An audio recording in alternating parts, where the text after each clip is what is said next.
சரவண பவ. வேல் இருக்க வினை இல்லை, மயில் இருக்க பயமும் இல்லை. எதையோ இழந்து விட்டது போன்ற பரிதவிப்பிலேயே ஒவ்வொரு நாளையும் நீ நகர்த்தி வருகிறாய். மெல்ல மெல்ல நீ தளர்ந்து விட்டாய். சுற்றி இருப்பவர்களை பார்த்தால் எரிச்சலும் கோபமும் வருகிறது. என்னை புரிந்து கொண்டு தேற்றுவார் யாரும் இல்லை என மனதில் தவிக்கின்றாய். உன்னை தேற்றுவதற்காகவும் உனக்கு உதவிகள் செய்வதற்காகவும் இதோ நான் உன்னோடு இருக்கிறேன். உன் துக்க நாட்கள் முடிந்து போயின. இனி நிம்மதி உன்னை நிரந்தரமாக ஆட்கொள்ளப் போகிறது குழந்தையே. எதையும் சுலபமாக எடுத்துக்கொண்டு நடக்கப் போகிற நிலைக்கு நீ வரத்தான் போகிறாய். நான் உனக்கு வாக்குறுதி கொடுத்திருக்கிறேன். நான் எப்பொழுதும் உன்னை காப்பேன் என்று. என் வார்த்தையை காப்பாற்ற நான் பாடுபடுவேன். அன்பு குழந்தையே, என்னிடம் நீ முழு மனதோடு கேள். என்னிடம் உள்ள அனைத்தையும் நான் உனக்கு தருவேன். ஒவ்வொரு நிலையை நினைத்தும் நீ எதற்கு வேதனைப்படுகிறாய்? இப்படி வேதனை மேல் வேதனைப்பட்டு எதை சாதிக்கப் போகிறாய்? வெளியே வா. அப்போது என் ஆசி உனக்கு முழுவதுமாக கிடைக்கும். வெறும் வாய் வார்த்தைகளால் நான் இதை சொல்லவில்லை. நான் உன்னோடு இருக்கும் பொழுது உன் கவலைகளை என் பாதத்தில் வை. அதன் பிறகு நடப்பதை பார்.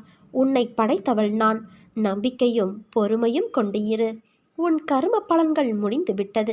எப்போது நீ என்னை நினைவில் நிறுத்தி கொண்டு பூஜை செய்தாயோ அப்போதே உன்னுடைய கர்ம பலன்கள் பொடி பொடியாகிவிட்டது. என் காலடியில் நீ யார் என்பதை நீ அறிந்து கொள்வதற்கு நான் வைக்கும் பரீட்சைதான் நீ படும் வேதனை. உண்மையில் ஒருபோதும் நான் பணத்தை விரும்பியது இல்லை. விரும்பவும் என் பிள்ளைகளை நான் அனுமதிக்கவில்லை. என் பிள்ளைகளை அதன் பிடியில் விழவும் நான் அனுமதிக்க மாட்டேன். ஆனால் உனக்கு அது தேவைப்படும் காலகட்டத்தில் நிச்சயம் அது உன்னை தேடி வரும். யாருக்கும் இல்லை என்று சொல்லாதே. யாரையும் வெறுத்து ஒதுக்காதே. உன்னை தேடி நானே வரப்போகிறேன் குழந்தையே. துன்பம் வந்த போதும் கூட என் மீது நம்பிக்கை குறைவுபடாமல் இருந்தால் அவர்களுக்கு என் உதவி கண்டிப்பாக கிடைக்கும். உன் கர்மத்தை உனக்கு பதில் நான் சுமக்கிறேன். உன் செயல்களில் உன்னை விட நானே முன்னால் நிற்பேன். நீ விழிப்புணர்வு இன்றி இருந்தாலும் நான் மிகவும் விழிப்போடு உன்னை முன்னின்று நடத்தி வைக்கிறேன். என் அனுக்கிரகத்தால் இப்பிறவியில் நீ என்னை ஆராதிக்கின்றாய், என்னை வணங்குகிறாய். அப்படி என்னை வணங்கும் நேரம் உனக்கு கிடைத்ததே ஒரு யோகம். உன்னை பற்றி உனக்கு எதிராக யாராவது பேசினால் சற்றும் கலங்காது சென்றுவிடு. அவருடைய சொற்கள் உன் உடலை துளைத்து விட முடியாது. பிறருடைய செயல்கள் அவர்களையே பாதிக்கும், உன்னை அல்ல. உன்னுடைய செயல்கள் மட்டுமே உன்னை பாதிக்கும். என்னுடைய கதைகள், உபதேசங்கள் இவைகளை கேட்போருக்கு நான் பணிவிடை செய்வேன். செய்வது மட்டுமல்ல, அவர்கள் ஆசைகளையும் நான் பூர்த்தி செய்வேன். என் குணநலன்களை, என் மகிமைகளை, என் லீலைகளை எப்போதும் நினைப்பவர்கள் தாமரை மலர் மீது வண்டு மொய்ப்பது போல அவர்கள் என்னிடமிருந்தே பக்தியை வளர்த்து கொண்டே இருப்பார்கள். உன்னுடைய கோரிக்கைகளை நிறைவேற்றி உன் பிரார்த்தனை அனைத்திற்கும் பதில் கொடுப்பதற்காகவே நான் அவதரித்து வந்தவன் என்பதை நீ உணர்ந்து கொள். என்னிடம் அடைக்கலம் புகுவோர் இப்பிறவியில் எதை குறித்தும் கஷ்டமே படமாட்டார்கள். இப்போது நீ கவலையற்று இரு. என்னுடைய பக்தர்களை எக்கணமும் அச்சுறுத்துகின்ற ஆபத்துக்களின் கோர பற்களிலிருந்து நான் வெளியே இழுத்து விடுவேன். உனக்காக நல்ல செய்தி தருவதற்கு நெடுநேரமாக நான் காத்திருக்கிறேன். நல்ல செய்தி ஒன்று உன்னை தேடி வந்து கொண்டு இருக்கிறது குழந்தையே. உன்னை நான் சரி செய்து வருகிறேன் என்று உணர்ந்து சில விஷயங்களை நீ மாற்றிக்கொண்டு வருகிறாய். நல்ல விஷயம்தான். மற்றவர்களை நேசிப்பதில் தவறு இல்லை. ஆனால் அவர்கள்தான் உலகம் என்று நினைக்கும் தருவாயில் நீ இருக்காதே. அவர்கள் அன்பிற்கு நீ சார்ந்திருக்காதே. அந்த அன்பு சில சூழ்நிலையால் குறைந்து போகலாம். அந்த சமயம் உன் வாழ்க்கையில் நீ வெறுமையை காண்பாய். நான் உன்னிடம் சொல்லும் அர்த்தங்களை புரிந்து கொள். அன்பு தவறு இல்லை. ஆனால் அளவு கடந்த அன்பில் எதிர்பார்ப்பு ஏற்படும். அதில் நீ மாட்டிக்கொள்ளாதே குழந்தையே. அது உன் வாழ்க்கையில் நிம்மதியற்ற சூழ்நிலையை உருவாக்கிவிடும். ஏனென்றால் இவ்வுலகில் எதுவும் நிரந்தரமில்லை. இவ்வுலகில் நீ பிறந்தாய், வாழ்ந்தாய் என்று இருக்காதே. மற்றவர்களின் உணர்வை உன் உணர்வாக மதித்து நட. அந்த அனுபவத்தில்தான் வாழ்க்கையை உன்னால் வாழ முடியும். அதன் பிறகுதான் உண்மையான வாழ்க்கைக்கு அர்த்தத்தை நீ உணர்வாய். இவ்வுலகில் நிரந்தரமென இருவரை நினைத்துக்கொள். ஒன்று உனக்குள் இருக்கும் ஆத்மா, இன்னொன்று உன் அன்னையான நான். உன்னை ஒவ்வொரு சிக்கலிலிருந்தும் நான் விடுவித்துக் கொண்டே வருகிறேன். ஆனால் நீயோ ஏதாவது புதிய சிக்கலில் வலிய போய் மாட்டிக்கொள்கிறாய். அதிலிருந்து விவேகமாக வெளியேறவும் தெரியாமல் தவிக்கிறாய். எதை செய்தாலும் என்னிடம் கேட்டு செய் என்று நான் கோருவதையும் நீ அடிக்கடி மறந்து போகிறாய். அந்த அளவிற்கு உன் கவனம் சிதறுகிறது. நான் தான் சொல்கிறேனே, உன்னுடைய அத்தனை காரியங்களையும் முன்னின்று நடத்தி உன்னை வெற்றி பாதையில் நடத்தி செல்வேன் என்று. அதற்கு கொஞ்சம் பொறுமையாக இரு என்றுதான் சொல்கிறேன். எப்போதும் ஏதோ யோசனையோடு இருந்து கொண்டு உன் குடும்பத்தார் உன்னிடம் என்ன பேசுகிறார்கள் என்பதை காதில் வாங்கி கொண்டாலும் கருத்தில் பதிய விடாமல் இருந்தால் என்ன அர்த்தம் சொல்? நீ யோசனை செய்து கொண்டே இருப்பதால் நீ நினைப்பது நடந்து விடுமா? அதற்கென்ற நேரத்தை நான் உருவாக்க வேண்டாமா? நீ எதிர்பாராத விஷயங்களை எதிர்பாராத நேரங்களில் நான் செய்து கொடுக்கவில்லையா? அதே போல எல்லாம் சுபமாக முடியும். உனது முயற்சியை கைவிட்டு விடாது எந்த பலன்களையும் எதிர்பாராமல் மனதை சலனமின்றி வைத்துக்கொண்டு உன் வழியில் நீ போ. அந்த வழி முற்கள் நிரம்பி குண்டும் குழியுமாக இருந்தாலும் நீ நடப்பதற்கான மலர்பாதையாக நான் அமைத்து கொடுக்கிறேன். எப்போதும் என் நாமம் உன் நாவில் இருக்கட்டும். என் உருவம் உன் கண்களில் நிலைக்கட்டும். உன் இதயம் என் ஆன்மாவை சிம்மாசனம் போட்டு தன்னிடம் அமர்த்தி கொள்ளட்டும். அப்போது உன்னுடைய பிரயத்தம் ஏதுமின்றி நீ நினைப்பது அனைத்தும் தன்னால் நிறைவேறுவதை உணர்வாய். அனைத்து விஷயங்களிலும் உனக்கு ஜெயம் உண்டாகும். நான் சொல்வதை புரிந்து நடக்க கற்றுக்கொள். எல்லா திசைகளிலும் நான் உன்னை சூழ்ந்து நிற்கையில் நீ எதற்காக பயப்படுகிறாய்? தொலை தூரத்திலிருந்து நீ எதிர்பார்த்த நல்ல செய்தி ஒன்று வரப்போகிறது. உனக்கு மகிழ்ச்சி அளிக்கக்கூடிய வகையில் உன் பிள்ளைகளும் நடந்து கொள்வார்கள். உன் இல்லத்தில் எல்லோரும் உன்னிடம் அன்பு செலுத்துவார்கள். நீ தனியாக இருக்கிறேன் என்ற உன் கவலை தீரப்போகிறது குழந்தையே. உனக்கான சோதனை காலம் முடிந்து விட்டது. ஏமாற்றங்கள், விரக்தி என எதிர்மறையாய் உன்னை சூழ்கிறது என்று நீ நினைக்கிறாயா? கவலை கொள்ளாதே. இருளில் இருந்துதான் உதயம் பிறக்கும். அதே போல நேர்மறை தெரிவது உன்னிடத்தில். பௌர்ணமி, அமாவாசை என இரண்டுமே உலக மனிதனின் வாழ்க்கையை சொல்லும் மிகப்பெரிய உதாரணம். பௌர்ணமியிலிருந்து அமாவாசை வருகிறதா அல்லது அமாவாசையிலிருந்து பௌர்ணமியா என்று நிர்ணயித்து சொல்ல முடியாது. இரண்டுமே ஒரே காலக்கணக்குத்தான், வளர்பிறை தேய்பிறை என்று. அவற்றைப் போலவே மனிதன் முன்னேறுகிற காலமும் இருக்கும், சறுக்குகின்ற காலமும் இருக்கும். இரண்டும் காலங்கள் நிர்ணயிக்கப்பட்ட விதி. அதுதான் உன் வாழ்க்கையில் இப்போது நடக்கிறது. உன் வழிகளை கண்டும் நான் எப்படி அதை எடுத்துக்கொள்ளாமல் இருப்பேன்? எல்லாம் நன்மைக்கே என்று நம்பு. உன் நம்பிக்கையும் பொறுமையும் தான் வாழ்க்கையை வெற்றி என்னும் திசையில் பயணிக்க வைக்கும். நீ என்னிடம் வந்து சேர்ந்தது முதல் என் மீது எவ்வளவு பிரியமாகவும் பக்தியோடும் இருக்கிறாய் என்பதை நான் அறிவேன். பிறர் மீது நீ காட்டும் அன்பு, உன் சிந்தனை, நடவடிக்கைகள், பக்தி எல்லாவற்றினாலும் என் பெருமையை நீ உயர்த்தியிருக்கிறாய். இவ்வளவு சிறப்பாக செயல்பட்டாலும் உன்னிடம் சிறு சிறு குறைகள் உள்ளது. அவற்றை நீ கைவிட வேண்டும் என்பதுதான் என் விருப்பம். சுயநலத்தை ஒழித்து எல்லா உயிர்களையும் நேசி. முடிந்தவரை பிறருக்கு என்ன உதவி தேவைப்படுகிறதோ அந்த உதவியை அவர்களுக்கு செய். ஒழுக்கம் என்னும் அடித்தளத்தில் வாழ்க்கையை அமைத்து கொண்டு வாழ கற்றுக்கொள். ஒழுக்கம் என்பது உன் அன்பிற்கு பாத்திரமானவர்களுக்கு மட்டுமே நீ காட்டுவது கிடையாது. உன்னை சுற்றியுள்ள அனைவரிடமும் நேர்மையை நீ கடைபிடிப்பது, அதுவே தர்மம். அதற்கான பலன்களை பற்றியெல்லாம் நீ யோசிக்காதே. நீ செய்த தர்மத்தின் பலன் நிச்சயம் உன்னை தலை காக்கும். எவன் ஒருவன் அவன் மனம் சொல்லும் தீய எண்ணங்களை கட்டுப்படுத்தி வெல்பவனோ அவனே வாழ்வில் வெற்றியை அடைவான். நீ நல்ல எண்ணங்களோடு செயல்புரிந்தால்தான் நிம்மதி, செல்வம், மகிழ்ச்சி ஆகியவை உன்னை பின்தொடர்ந்து நிழல் போல வரும். தர்மத்தை பின்பற்றாதவனுக்கு வாழ்க்கை துன்பத்தை தான் தரும். வெறுப்பு, கடும் சொல் இவற்றிலிருந்து விலகி நில். எதிர்பார்ப்பு இல்லாமல் அனைவரையும் நேசித்து மகிழ். எந்த நேரத்திலும் நிலையிலும் நிதானத்தை கடைப்பிடி. நான் இவற்றையெல்லாம் செய்து கொண்டு வர இந்த நல்வினைகள் கர்ம பந்தத்திலிருந்து விடுபட செய்து வாழ்வில் உன்னை சந்தோஷமாகவும் நிம்மதியாகவும் வாழ வகை செய்யும்.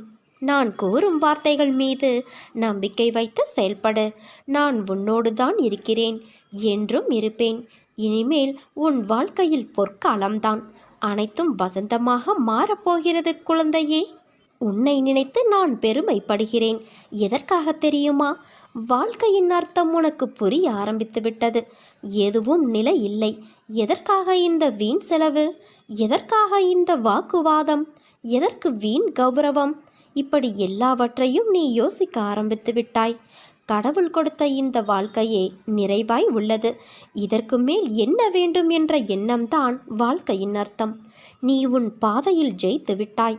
உன்னை விட்டு நான் விலகுவதும் இல்லை, உன்னை விலகி போகும்படி நான் செய்வதும் இல்லை.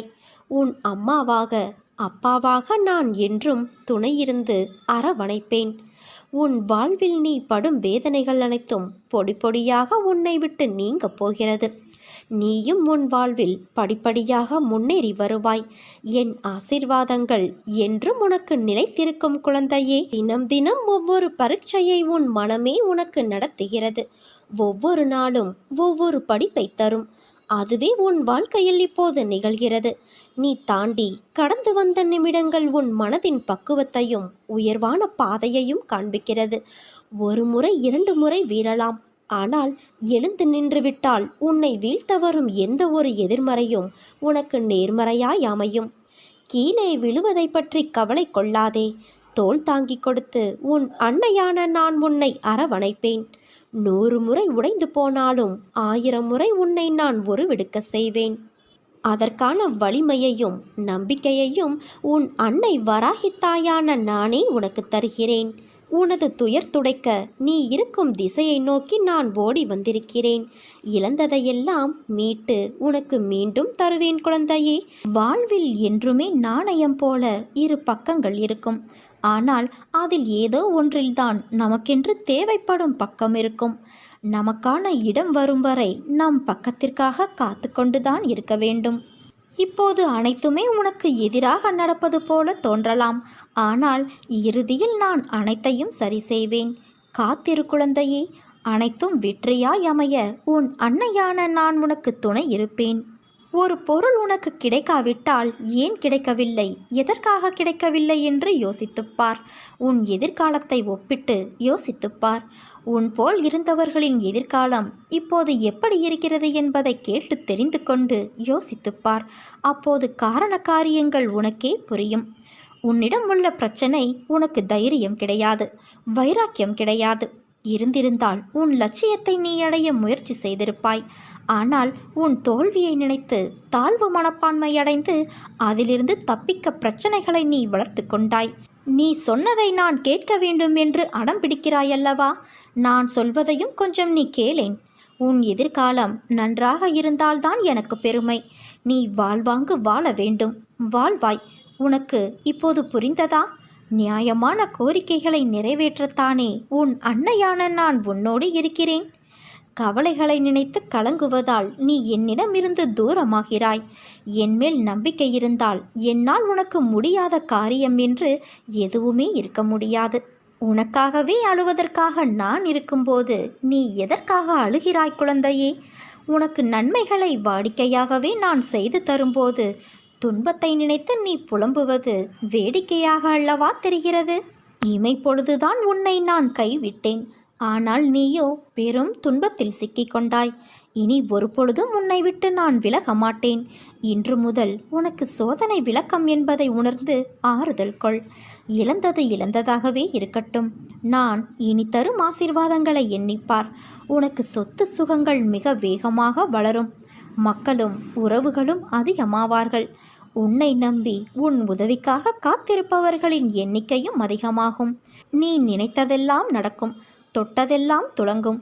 ஏனென்றால் உன்னை கைப்பிடித்து நடத்தி கொண்டு போகிறவர் உன் அன்னையான நான் அல்லவா?